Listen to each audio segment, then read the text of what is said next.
سن لو، اس کا علاج کہیں نہیں ہے، کوئی طبیب کوئی ڈاکٹر اس کا علاج نہیں نکال پائے گا۔ اس کا علاج نماز پڑھنے میں ہے، اس کا علاج قرآن پاک کی تلاوت کرنے میں ہے، اس کا علاج اذان دینے میں ہے، اس کا علاج پیشانی جھکی۔ دنیا بننے کے بعد اس زمین کے اوپر سب سے پہلے کس گھر کی بنیاد رکھی گئی؟ بولیے سبحان اللہ۔ دنیا بننے کے بعد دنیا میں پانی ہی پانی تھا، پانی کے اوپر اللہ نے زمین کا فرش بچھایا، اور فرش بچھنے کے بعد زمین بنانے کے بعد سب سے پہلے اللہ نے کس گھر کو بنایا؟ کس گھر کی تعمیر ہوئی؟ کون سا گھر بنایا گیا؟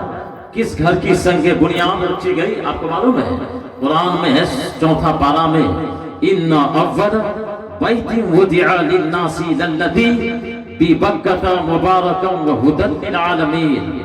لوگوں کے لیے دنیا میں اس روئے زمین کے اوپر جو سب سے پہلا گھر بنایا گیا، جس گھر کی سب سے پہلے سنگ بنیاد رکھی گئی، وہ گھر مکہ میں ہے، وہ اللہ کا گھر ہے، وہ خانہ کعبہ ہے، جہاں پہ برکت ہی برکت ہے، جو سارے جہان والوں کے لیے جس میں اللہ نے ہدایت رکھا۔ سبحان اللہ۔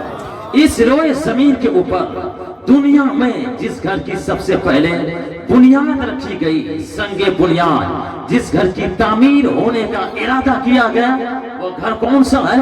خانہ کعبہ، لوگوں کے لیے، تاکہ لوگ اس گھر میں جا کر اللہ کی عبادت کرے۔ سب سے پہلے کس نے خانہ کعبہ کی تعمیر کی؟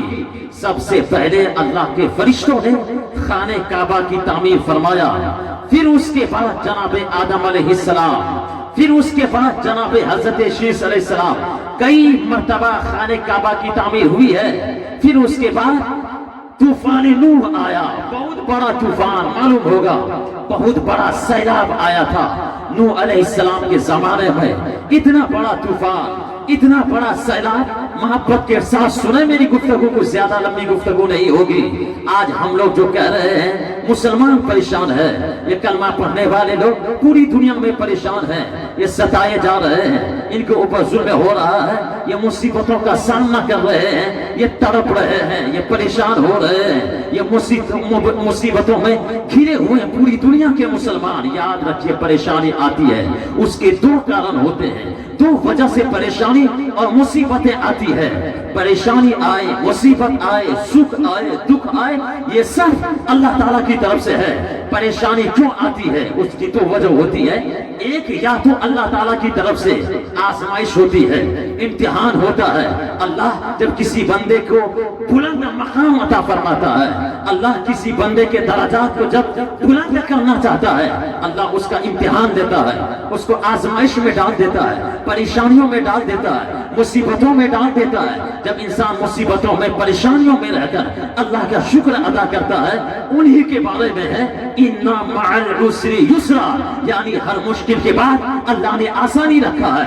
جب آدمی پریشانیوں میں مصیبتوں میں رہ کر اللہ کا شکر ادا کرتا ہے، اللہ کی تعریف بیان کرتا ہے، اللہ پریشانیوں سے نکال کر کے اس کے لیے آسانی کا راستہ کھول دیتا ہے، اسی کے لیے ہے۔ ہر مشکل کے بعد اللہ آسانی رکھا ہے، ایک آزمائش کے طور پر، امتحان کے طور پر۔ جب اللہ کسی بندے کو درجات کو بلند کرنا چاہتا ہے، اعلیٰ منصب پر فائز کرنا چاہتا ہے، اللہ پہلے اس کا امتحان لیتا ہے، اللہ پہلے اس کو مصیبتوں اور پریشانیوں میں ڈال دیتا ہے۔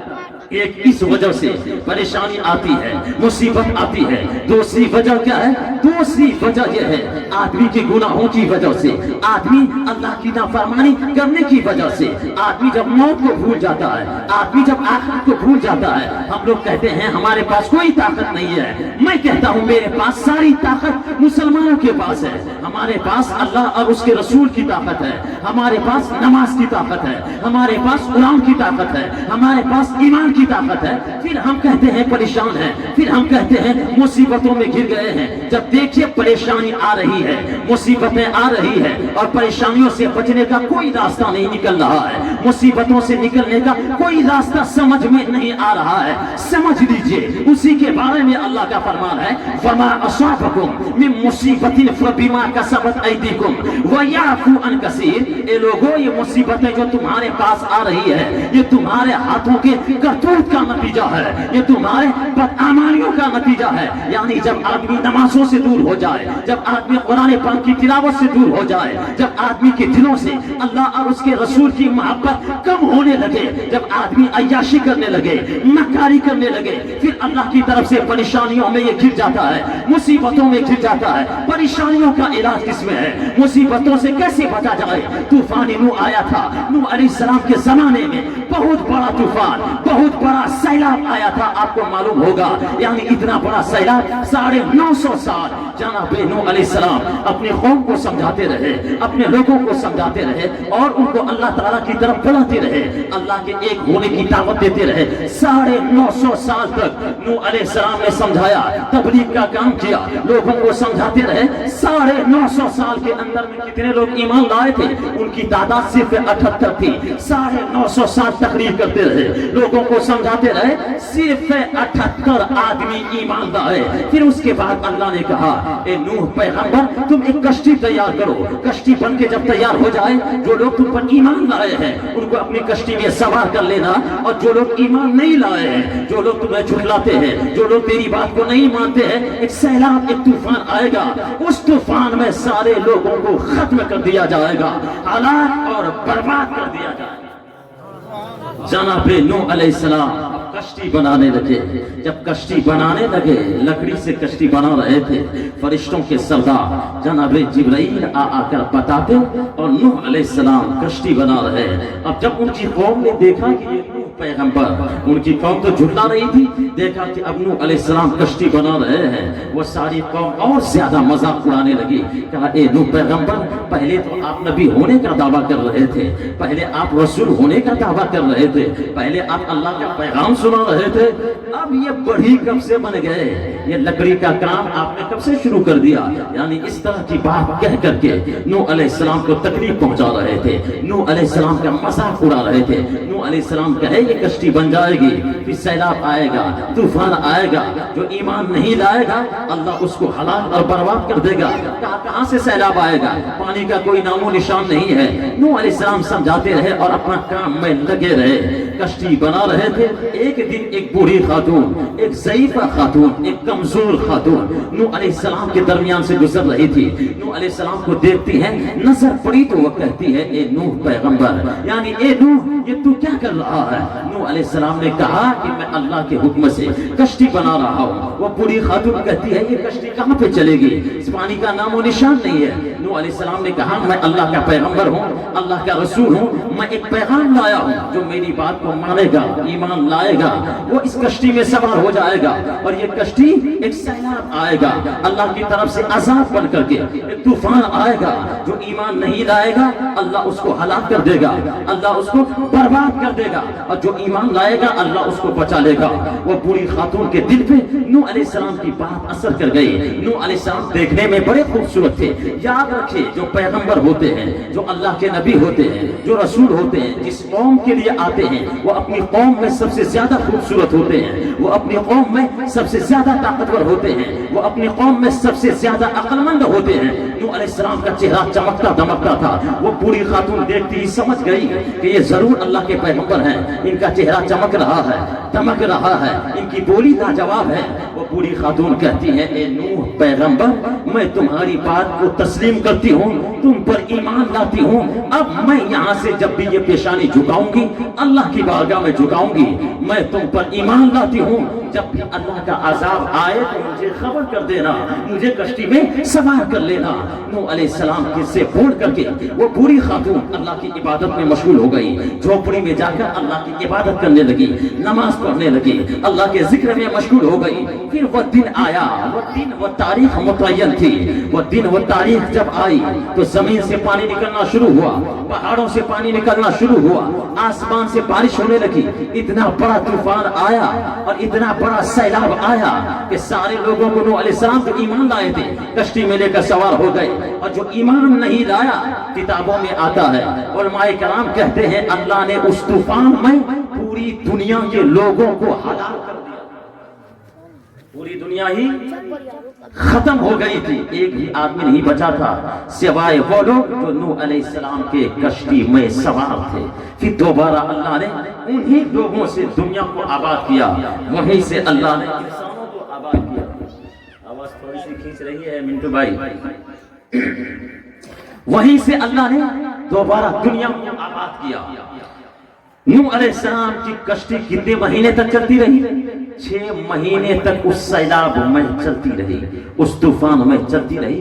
اس سے پہلے سارے لوگ ختم ہو گئے۔ پھر اس کے بعد جب وہ نوح علیہ السلام کی کشتی جودی پہاڑ سے لگی، نوح علیہ السلام زمین پر آئے۔ زمین پہ جیسے ہی آئے ہیں آپ کو بات یاد آ گئی کہ ایک بوڑھی خاتون ایمان لائی تھی، میں نے تو اس کو اپنی کشتی میں سوار کیا ہی نہیں، اس خاتون کا کیا حال ہوا ہوگا، وہ کہاں پہ ہے، کس حال میں ہے۔ نوح علیہ السلام کو بڑا افسوس ہوا۔ آپ نے نگاہ کو دوڑایا تو دیکھتے کیا اس سامنے ایک جھوپڑی ہے، اور جھوپڑی کے قریب گئے تو کیا آپ نے دیکھا، وہاں پہ وہ بوڑھی خاتون اللہ کی عبادت میں مشغول ہے۔ ارے آپ لوگ سبحان اللہ کہاں نہیں بولتے ہیں؟ سبحان اللہ۔ وہ بوڑھی خاتون کیا کر رہی تھی؟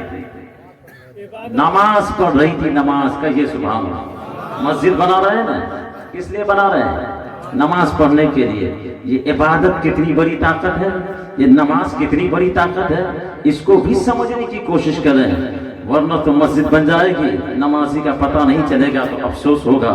یہ مسجدیں ان لوگوں کے لیے بد دعا بھی کرے گی جو لوگ نماز پڑھنے نہیں آئیں گے، ڈنگ ڈانگ ہانکیں گے مسجد کے قریب میں بیٹھ کر، مچان توڑے گا اور مسجد نہیں آئے گا، اذان سنے گا اس کو پتہ ہی نہیں چلے گا اذان بمانے اعلان کے کیا ہوتا ہے؟ اذان اعلان کے معنی میں آتا ہے، یعنی حی علی الصلاۃ، حی علی الفلاح، آؤ نماز کی طرف، آؤ کامیابی کی طرف۔ اس کا معنی یہ ہوتا ہے اذان کا مطلب ہوا اعلان، اذان ہو گئی، گویا نماز کا وقت ہو گیا، اب جماعت کھڑی ہونے والی ہے، 2-4-10 منٹ کا وقت ہے تاکہ آدمی گھر سے آ جائے، وضو نہیں ہے تو وضو کر لے، تو اذان سنے تو آدمی کو مسجد کی طرف جانا چاہیے۔ نوح علیہ السلام آئے، دیکھا کیا کہ وہ بوڑھی خاتون جھوپڑی میں نماز پڑھ رہی تھی، اللہ کی عبادت میں مشغول تھی۔ سلام کلام ہوا، وہ بوڑھی خاتون نوح علیہ السلام کو دیکھ کے گھبرا جاتی ہے اور کہتی ہے اے نوح پیغمبر، کیا تم اس لیے آئے ہو، یہ بتانے کے لیے آئے ہو کہ اللہ کا عذاب آنے والا ہے کیا؟ نوح علیہ السلام نے کہا ارے تم کو پتا نہیں ہے، اللہ کا عذاب آ گیا، طوفان آ گیا، سیلاب آ گیا، اللہ نے پوری دنیا کے لوگوں کو ہلاک کر دیا، ختم کر دیا، تم کو پتا نہیں ہے۔ وہ خاتون کہتی ہے مجھے کچھ پتا ہی نہیں چلا، میں تو نماز پڑھنے میں مشغول۔ وہ خاتون کیا کر رہی ہے؟ میں نماز پڑھنے میں مشغول رہی، مجھے پتا ہی نہیں چلا۔ کیا پتا چلا؟ اس واقعے سے آپ نے کیا سمجھا، کیا سمجھ میں آیا کہ اتنا بڑا طوفان، اتنا بڑا سیلاب جس میں اللہ نے سارے لوگوں کو ختم کیا، لیکن اللہ نے اس پوری خاتون کی حفاظت فرمایا، جو پوری خاتون اللہ کی عبادت میں مشغول تھی، جو نماز پڑھنے میں مشغول تھی۔ پتا چلا لاکھ طوفان آئے، لاکھ سیلاب آئے، لاکھ بلائیں آئے، لاکھ مصیبتیں آئے، لیکن جب آدمی اللہ کی عبادت میں مشغول رہے گا، لیکن یہ آدمی اللہ کی بارگاہ میں جب پیشانی جھکائے گا تو طوفان اور سیلاب سے کچھ نہیں ہوگا، اللہ ہر حال میں اس کی حفاظت۔ نماز کی طاقت سمجھ میں آئی؟ آج ہم لوگ کہتے ہیں پریشان ہیں، مصیبت میں گھرے ہوئے ہیں، تو نماز سے دور ہو گئے ہیں، قرآن پاک کی تلاوت سے دور ہو گئے، مسجد سے دور ہو گئے۔ آج ہمارے گاؤں میں مثال کے طور پہ مان لیا جائے اس محلے میں آبادی ہے 300-400 لوگوں کی، اور نماز کا وقت ہوتا ہے تو وہی 5 لوگ، وہی 10 لوگ، وہی 4 لوگ، وہی بوڑھے بزرگ لوگ نماز میں آتے ہیں، اور جمعہ کے دن مسجد حتی الامکان بھر جاتی ہے۔ جس طرح سے جمعہ کی نماز